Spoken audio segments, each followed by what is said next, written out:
اس سلسلے میں ایک اہم بات یہ بھی ہے کہ افطار کرتے وقت دعا کرنا اس کی اپنی ایک اہمیت ہے. اہل علم نے روزے دار کے لیے اس وقت کی اہمیت کو بھی بتایا ہے جب وہ افطار کرنے کے لیے بیٹھتا ہے. حافظ ابن کثیر رحمہ اللہ نے وَإِذَا سَأَلَكَ عِبَادِي فَإِنِّي قَرِيبٌ اس آیت کریمہ کی تفسیر میں کہا کہ اللہ رب العالمین نے روزے سے متعلق جو یہ 4 آیات ہیں ان آیات کے دوران دعا کی اہمیت پر جو اللہ تعالیٰ نے آیت کریمہ نازل فرمائی اور اس سے پہلے والی کی جو آیت کریمہ ہے وَلِتُكْمِلُوا الْعِدَّةَ وَلِتُكَبِّرُوا اللَّهَ عَلَى مَا هَدَاكُمْ وَلَعَلَّكُمْ تَشْكُرُونَ تو پھر اس اعتبار سے جب رمضان کا مہینہ ختم ہوتا ہے عند اکمال المدہ بل عند کل فطر ایسے کہا ابن کثیر نے رحمہ اللہ, جب رمضان کا مہینہ ختم ہوتا ہے اس وقت وہ دعا کرے اللہ تعالیٰ سے, بلکہ جب وہ اس کا روزہ مکمل ہوتا ہے افطاری کے لیے بیٹھتا ہے تب وہ اللہ رب العالمین سے خصوصی طور پر دعا کرے. روزے کی حالت میں سحری سے فارغ ہونے سے لے کر کے روزے کے اکمال تک وہ کبھی بھی دعا کرے, لیکن خصوصی طور پر اس وقت جب وہ افطاری کے لیے بیٹھتا ہے, افطاری کا وقت قریب ہو, اس وقت وہ اللہ رب العالمین سے دعا کرے. اس لیے کہ روزے سے متعلق جو آیت کریمہ ہے اس کی تکمیل کے بعد اللہ رب العالمین نے دعا کا بیان فرمایا, دعا کا ذکر فرمایا. یہ اس بات کی دلیل ہے کہ اس وقت دعا کرنا چاہیے. شیخ ابن عثیمین رحمہ اللہ نے بھی اپنی تفسیر میں کہا کہ بعض اہل علم کہتے ہیں کہ الدعاء فی آخر الصیام یعنی عند الافطار, افطار کے وقت دعا کرنا یہ خصوصی اہمیت ہے اس کی.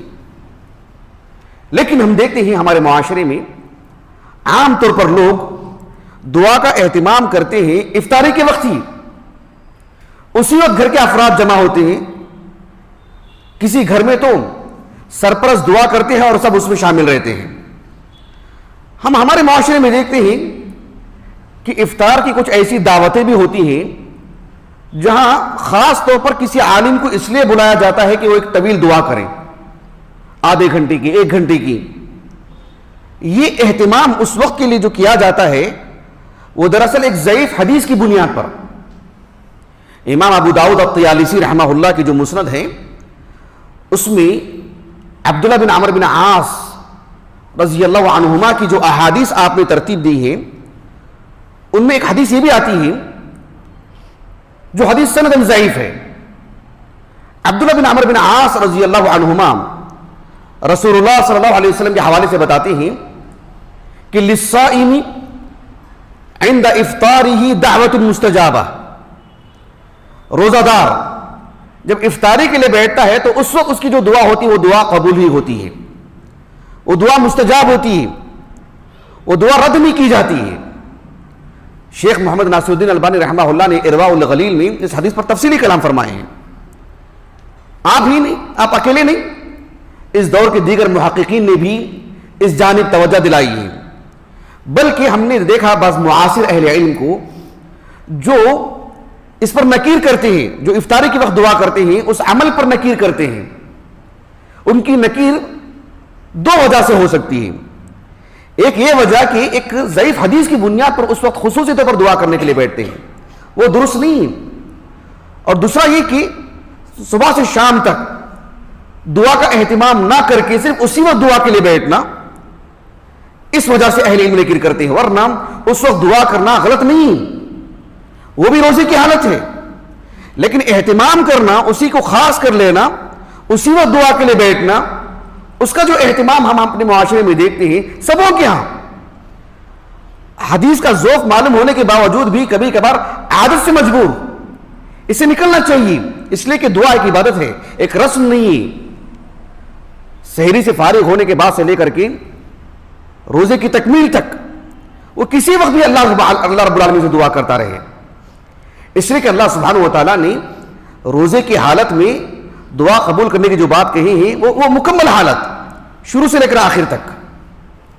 قرآن مجید کی ایک آیت کریمہ ہے سورۃ الرحمن کی, اللہ رب العالمین نے فرمایا یسألہ من فی السماوات والارض کل یوم ہوا فی شأن, کہ آسمان و زمین میں جو بھی ہے سب اللہ ہی سے سوال کرتے رہتے ہیں، اللہ ہی سے مانگتے رہتے ہیں. اور اللہ رب العالمین کا معاملہ کیا ہے؟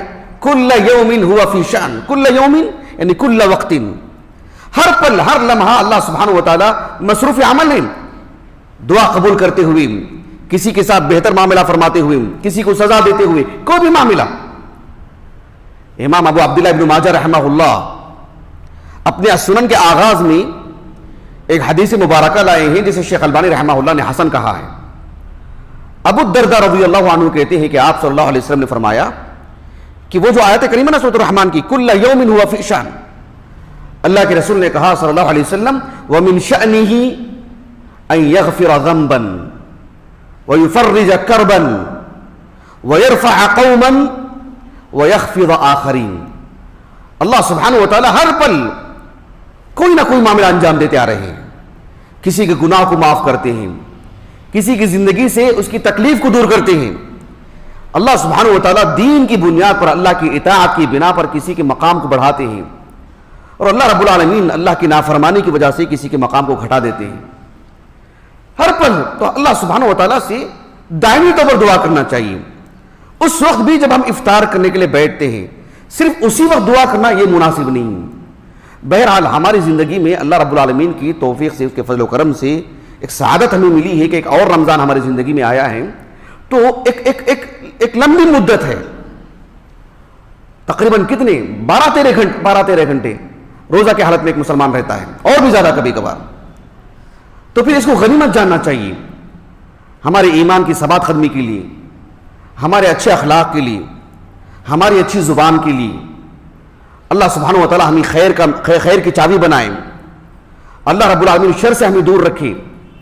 ہمارے اپنے بچوں کے اخلاق کے لیے، بچوں کی تعلیم کے لیے، بچوں کی شادیوں کے لیے، کاروبار میں بہتری کے لیے، استحکام کے لیے، ملک کے امن کے لیے، دیگر جو بھی انسان کی اپنی اپنی ضرورتیں ہیں، ہر اعتبار سے دعا کرتا رہے، بیٹھ کر لیٹ کر حسب ضرورت جتنی اس کی طاقت ہے، لیکن پوری عاجزی کے ساتھ، تواضع کے ساتھ جو اس کی شرائط بتائے گئے ہیں.